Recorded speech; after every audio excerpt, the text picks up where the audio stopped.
feel better, Glenn. I feel better when I don't listen to the news. I understand that. But now is not the time to disconnect from what's going on because the world is changing quickly. Something noteworthy and historic has occurred over the last couple of days. It is something historic, but it is also something terrifying. And I'm not talking about the Capitol riots. Those were perhaps terrifying for a brief moment. But they are being made historic by the type and scope of media coverage that they are getting. But anyone trying to make the claim that American democracy almost died that day, or a small handful of violent thugs represent some existential threat to the U.S. Constitution, has quite simply lost the plot. It is important to realize that the world we live in after the Capitol riots is not the world we were in on Tuesday. We have crossed a threshold, and we now live in a very different nation. And it's not because of the riots themselves. Those could have been nothing more than a minor blip in the grand scheme of things. But in case you don't feel or haven't realized it yet, we now officially live in a united nation in name only. And that is because of the way the left and even some of those so-called centrists have decided to respond. We now have two distinct countries inside of one nation. We have two distinct peoples, two distinct cultures, two distinct economies. And one economy is truly under attack. We are way past now being just politically or ideologically divided. The leftist coalition now includes governments, media, and big tech. And they have declared war, although a Cold War. They have declared a Cold War on us. It's economic warfare designed to remove the ability for half the country to communicate ideas, communicate with each other, even be able to make a living. We have seen hints of this in the last few years, where credit card companies and banks have refused to do business with firearm companies, where single individuals were targeted to be deplatformed for what social media companies deemed to be hate speech. Those were trial balloons. Those were probes to see how we would respond, to see how the courts would respond. They have been laying in wait, ready for a catalyzing event that they could use to justify open economic warfare. And the Capitol riots foolishly have given them that event.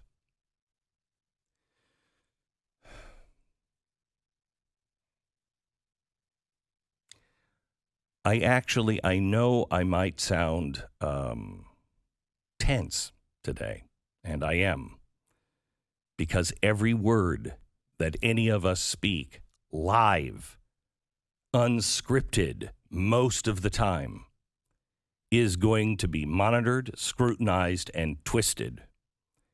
And the responsibility to keep a voice that can be heard is overwhelming on all of us.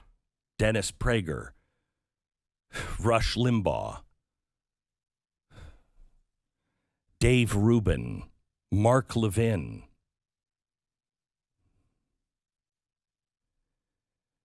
This morning, they have officially deplatformed Parler from Amazon. Over the weekend, it was Amazon, Apple, Facebook, and Google, but now the Amazon Web Services have shut them down. They are no longer able to, you can't find them on the internet anymore. They're gone. Now, these companies, Amazon, Apple, Facebook, and Google, they did it all at the same time. I want you to know this is not about Trump. This is about them. The far left has talked about breaking up these companies for a long time. Elizabeth Warren, even I think Kamala Harris was talking about breaking them up too, wasn't she, during the primaries? They've talked about breaking these companies up. They know that the power structure has totally changed. They must find a way to be on the side of the left. This is something I warned you of 4 years ago, that there would come a time when unemployment and the beginning of this transition and the economy would change and people would begin to lose their jobs and you wouldn't be able to replace them because a profound technological change is coming. And I told you at the time, high tech will need the government and the government will need high tech. And they will work together to preserve their power and their position. This is what's happening today. Donald Trump and the riots are an excuse. And it is extraordinarily difficult to swallow the hypocrisy. It's extraordinary to hear about all the hate that was on Parler when things like Kathy Griffin, she reposted the picture of her with the beheading of Trump's bloodied head. She reposted it on Twitter on Wednesday of last week. No one has said anything about it. Still from Slate is the tweet, nonviolence to protest has always been important, but so is violence.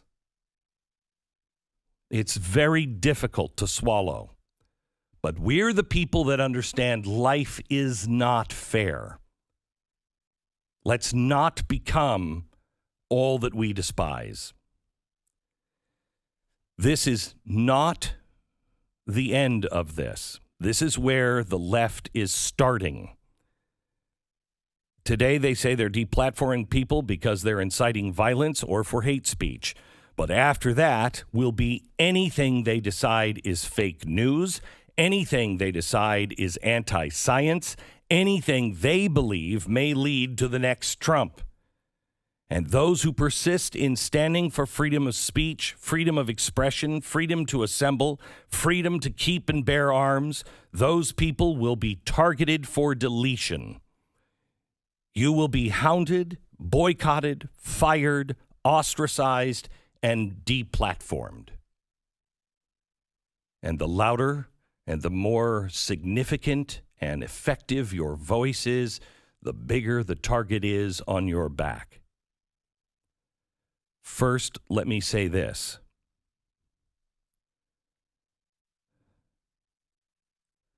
I will never stop standing for freedom of speech, freedom of expression, freedom to assemble, freedom to keep and bear arms, and all of the rest of the Bill of Rights. That is the American thing to do.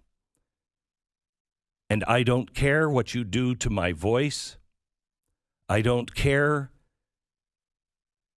if you imprison me. I will continue to stand because I know the truth wins in the end. I believe Nelson Mandela was a hero. And he too went to prison for what he believed.